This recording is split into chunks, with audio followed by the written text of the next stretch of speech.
La editorial francesa Christophe Lucan acaba de publicar la traducción de la novela París DF del escritor mexicano Roberto Wong, con la que obtuvo en España el premio Dos Pasos de Literatura. En esta su ópera prima, Roberto Wong nos lleva a un París imaginado por el protagonista que sueña en pasearse por los Campos Elíseos, pero el exiguo salario de dependiente de farmacia, la farmacia, por cierto, se llama Farmacia París, no se lo permite. Y precisamente para hablarnos de esta novela de París DF y de su trayectoria como escritor, Roberto Wong ha sido tan amable de venir a nuestros estudios. Buenas tardes, Roberto. Hola, buenas tardes. Muchas gracias por la invitación. Es un placer tenerte aquí entre nosotros. Permíteme que explique antes que nada que has nacido en la ciudad mexicana de Tampico en 1982, aunque en la actualidad resides y trabajas en los Estados Unidos. Pero me gustaría, Roberto, que nos contases quién o qué te ha inoculado el virus de la escritura. Eh, yo creo que fueron dos cosas. La primera era una predisposición a imaginar, a estar sumido en mis pensamientos, y la segunda fueron historias tempranas que empecé a leer en los cómics. En mi casa no había muchos libros, pero los pocos que había eran enciclopedias. Y mi hermano las devoraba con avidez. Yo, en mi caso, pues tuve cierta resistencia a hacer lo mismo y me decanté por leer cómics, historias que compraba en los puestos de revistas. Y fue ahí como empecé a acercarme a las historias. Yo lo llamo las historias porque al final del día viene siendo lo mismo, ¿no? Una narrativa que apoyada en un soporte gráfico. Cuando empecé a estudiar comunicación, di con uno de los primeros libros que leí, que era Leviatán de Paul Auster. Y ahí llegó a mí una idea que me parece fundamental, donde uno de los personajes de Leviatán es un artista que trata de convertir la vida en arte. Y, por ejemplo, tiene un menú semanal donde cada día es un color y todo lo que come es del color amarillo y el día siguiente todo lo que come es de color verde y así. Y para mí esa idea de tratar de convertir la vida en arte eh, se mezcló con la literatura y no sé, me llevó a una especie de vértigo donde empecé a leer desaforadamente. Al día de hoy me arrepiento un poco de haber comenzado tan tarde, porque estamos hablando de que ya tenía 19, 20 años. Entonces mi vida de lector ha sido corta, pero muy, muy afortunada. Más apasionada, quizás, ¿no? Sí, hay un escritor francés que me gusta mucho. Él escribió aforismos y toda su obra eran retazos de libros. Mi pésimo francés se llama Georges Perrault y, y él decía: los demás me hicieron inteligente. Entonces yo creo mucho en eso, ¿no? Leer, en cierto sentido, te despierta ese deseo también de querer ser escritor, de querer participar de esas historias. Me decías hace unos momentos que estuviste trabajando en una radio, en un programa de radio durante unos meses. ¿Qué es lo que te llevó a estudiar comunicación? Pues la verdad es que lo que me llevó a estudiar comunicación es que no sabía qué quería estudiar. Yo empecé estudiando ingeniería mecánica y estudié un año de ingeniería mecánica y en un momento me di cuenta que no era lo que quería hacer, que todo ese, digamos, tema de números, máquinas, física, matemáticas, no me satisfacía y paré. Dejé de estudiar como 3, 4 meses y dije, bueno, ¿qué quiero hacer?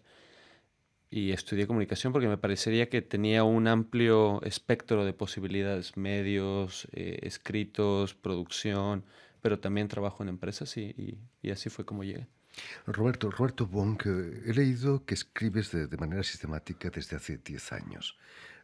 Como decía Camilo José Cela, el Nobel de Literatura español, la escritura es 5% de inspiración y 10 de transpiración. Hay que Eh, trabajar para que una obra salga. claro, por supuesto, y sí, yo creo que el método que he seguido es la obstinación. Em, Escribir es difícil, sobre todo cuando te das cuenta que nunca llegas a escribir lo que quieres decir realmente. Hay cierta falla en cómo uno piensa o siente las cosas y el momento en el que las escribe. Y también uno se está midiendo siempre con esos textos que en cierto sentido nos llevaron a querer escribir. Em, Esta novela de París DF le debe mucho a Rayuela de Cortázar y en cierto sentido pues es un homenaje a muchas lecturas que están aquí y allá sembradas como guiños en el texto. Para mí es reconstruir esos afectos y tratar de dar un homenaje que no sé si tiene éxito, pero al menos me parece muy honesto. Escribir finalmente, Roberto, es de algún modo vivir otras vidas, ¿no? Por supuesto, y en ese sentido me encanta una cita de Enrique Vilamatas que dice, eh, desde joven deseé ser muchas personas y ser de muchos lugares al mismo tiempo, porque ser solo una me parecía muy poco. Y yo he plagiado esa frase porque me parece que es una definición de la literatura, ¿no? La posibilidad de, como bien dices, vivir muchas vidas, ser otras personas y estar en otros lugares. Ser Enrique Villamatas no está nada mal, Pues ¿no? sí, sería espectacular. Pero bueno, vamos poniendo paso a paso y ladrillo a ladrillo para llegar allí. Cuéntanos, Roberto, ¿cómo nace la idea de París DF? ¿Tenías ganas de andar tras los pasos de la maga, de Rayuela? Pues se mezclaban varias cosas. Yo estaba en aquel momento separándome de un amor que tuve en París con una parisina y el último viaje que hicimos juntos fue aquí en París y yo la llevaba recorriendo la ciudad buscando los lugares en los que había estado Hemingway, porque en aquel entonces estaba leyendo a Hemingway bastante y sobre todo un libro que se llama París era una fiesta. Y cuando termina ese viaje y yo vuelvo a México, ella se queda aquí, en cierto sentido nos separamos. eh, la imagen de los mapas me llegó como una especie de iluminación, de epifanía. ¿Qué pasa si sobrepones dos mapas? Y para mí, bueno, la idea del mapa es la idea del recorrido, ¿no? Y la novela es eso, es un deambular por la ciudad que sucede de manera fortuita, es un accidente. La intención de Arturo de hacer coincidir los dos mapas parte de un error, y ese error es definir un centro totalmente arbitrario, ¿no? La farmacia París equivale a Notre Dame. ¿Qué significa para ti París? Solo el 7,5% de la superficie del DF, como dice Sí. Arturo en la novela. Pues para mí es una metáfora de querer convertirme en escritor. Y cuando pensamos en los escritores del boom, eh, Vargas Llosa, Cortázar, Carlos Fuentes, Donoso, todos Márquez ellos también. estuvieron en París y convivieron aquí y al mismo tiempo fue en este lugar donde se convirtieron en escritores. ¿Qué sucede? ¿Cuál es la realidad al día de hoy de los escritores en muchos de nuestros países en Latinoamérica? Es prácticamente imposible viajar porque es privativo. Uno no tiene el dinero para comprarse un billete de avión de $1,000 y cruzar el Atlántico. Entonces, para mí era importante subirme a esa tradición, asumirla y al mismo tiempo reinterpretarla. ¿Qué sucede con un escritor que quiere viajar a París, pero en realidad no lo puede hacer y lo imagina todo desde la Ciudad de México? ¿Cómo te sentiste la primera vez que pusiste el pie aquí en París?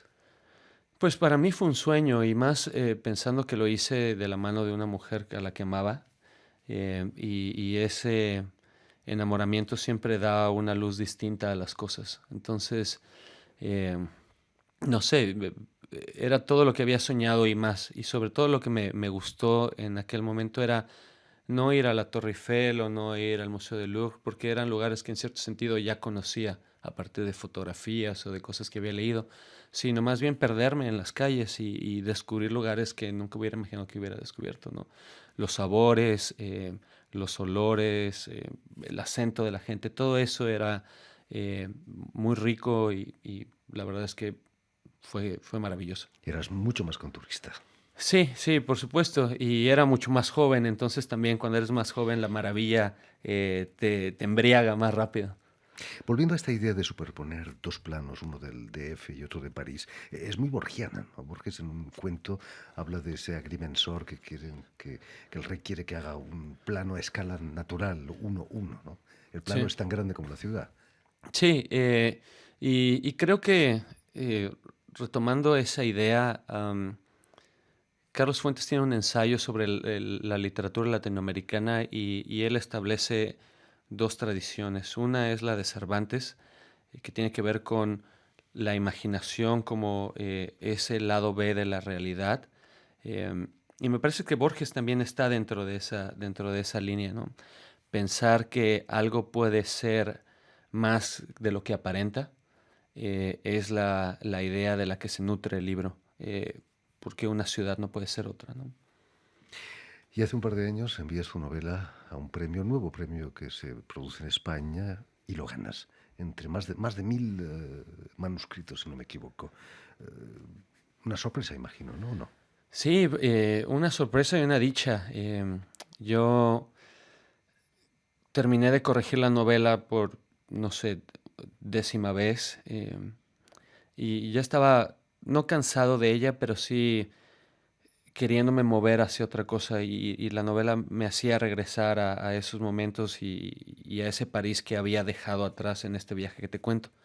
Entonces la corregí una vez más y encontré ese premio donde podías enviar tu manuscrito vía correo electrónico, porque a veces los concursos literarios son terribles en el sentido de que tienes que imprimir 3 manuscritos, enviarlos por código postal y bueno, era un lío. Entonces encontré ese, lo envié, me olvidé, lo dejé ahí, y un día de octubre estaba yo en Buenos Aires por trabajo en una habitación de hotel. Lo recuerdo muy bien, estaba en una llamada de trabajo en la computadora y recibo la llamada al celular de Madrid y me dicen, te queremos avisar que tu manuscrito ha ganado.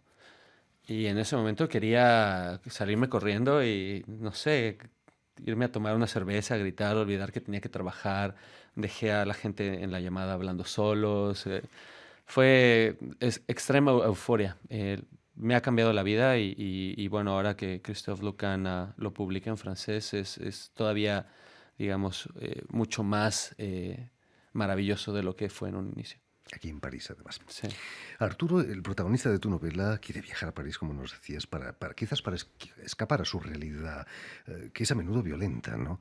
Tan violento puede ser el DF. Sí, y me parece que la realidad de México es una realidad difícil al día de hoy, donde en las noticias cada día podemos encontrar notas relacionadas a la escala de la violencia, que es terrible, pero me parece, más allá de la realidad de México, que cualquier ciudad en cierto sentido te enfrenta contra el otro y es un espacio donde se presta mucho a que ese encuentro con el otro sea violento. Y me parece que ahí está el reto, ¿no? En que el otro no sea un enemigo, sino sea, pues, un espacio para el diálogo, un espacio para el aprendizaje. Entonces, Arturo definitivamente, dentro de este recorrido que le ofrece esta nueva ciudad imaginaria, bueno, va encontrando personajes y va saliendo también de lo que él conocía, ¿no? En cierto sentido, aunque sea un recorrido violento, también es una especie de iluminación. Roberto, hay páginas en tu novela de una crudeza extrema. Estoy pensando en la visita del protagonista al SEMEFO, el servicio de pompas fúnebres Ujú. de la Ciudad de México. Una verdadera autopsia, ¿no? Imagino que leíste más de un informe de autopsia para escribirlo. Sí, sí, porque el lenguaje es muy especializado, entonces tenía que apropiarme de él y definitivamente lo hice a partir de conseguir reportes que estaban en internet. Y bueno, sí, la verdad es que ese acercamiento a la muerte, en particular el de una autopsia, es un acercamiento muy frío, muy alejado de la persona. La persona ya no es la persona, es simplemente Un un, objeto. un territorio donde se leen movimientos, donde se leen acontecimientos. Y bueno, a mí eso me sorprendió y traté de reflejarlo también en la novela a partir del reporte, que genera también en el personaje una especie de desdoblamiento, porque para él el que murió pudo haber sido él, y es una suerte de espejo en la que se mira y incluso toca el rostro y se acerca al rostro para olerlo y para ver qué de él hay en el muerto que tiene enfrente. Terrible. ¿Has Ujú. tenido alguna experiencia similar? Pues sí, no a tal grado, pero mi padre falleció en 2004 y nos enteramos en la madrugada de un sábado y salimos en carretera en una madrugada de un sábado, sí, salimos esa mañana en carretera para llegar a la ciudad de Tampico, donde había muerto. Y el sepelio fue el domingo en la tarde. Entonces fue un sepelio ataúd abierto, creo que le llaman. Y ahí estaba él, pero no era él. Y la muerte cambia algo de la persona. Es su cuerpo, pero al mismo tiempo todo su rostro era distinto. Y esa imagen, no sé, me generó una impresión muy fuerte.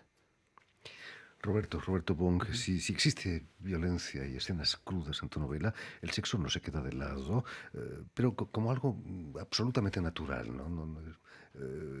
¿Cómo has conseguido esa naturalidad en las escenas de sexo? Practicándolo quizás.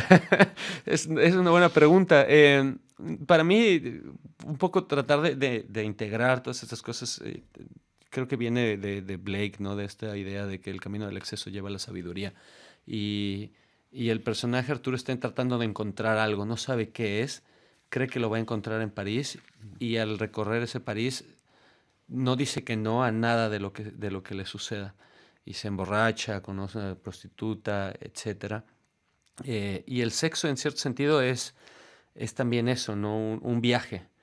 Y para mí, bueno, era importante incluirlo en la novela, no en un afán eh, sexual, sino más bien como esa dimensión de la realidad humana que también en esta espiral del exceso, como mencioné en un inicio, era natural que se presentara y estuviera ahí. Y para él, eh, en este juego de espejos donde México es París, el muerto, el asaltante es él, también hay un juego de espejos con las mujeres. Y él está buscando el recuerdo de una mujer que conoció a través de las otras mujeres que va conociendo a partir de estos itinerarios. Entonces, al final las tres cosas se mezclan de esa manera, ¿no? En este juego de espejos, Arturo no logra encontrar ese reflejo que está buscando. En fin, pues ya lo saben, todo eso y mucho más lo tienen en la novela de Roberto Bong, París DF, que ha sido traducido aquí en Francia por las ediciones Christophe Lucan y en castellano publicado por Galaxia Gutenberg, si no me equivoco. Así es. Muchísimas gracias, Roberto, por haber estado aquí con nosotros. Y si quieren volver a escuchar íntegramente esta entrevista o verla incluso en vídeo, lo pueden hacer en nuestra página web RFI en español, en YouTube o en la página Facebook de la emisión El Invitado de RFI. Y permítanme saludar también a Nicolás Abdel Mazouk, que ha estado del otro lado de los cristales a cargo de la realización de la imagen y también del sonido de la emisión. Gracias de nuevo, Roberto, y mucho éxito aquí en Francia con tu novela. Muchas gracias, Jordi. Te agradezco.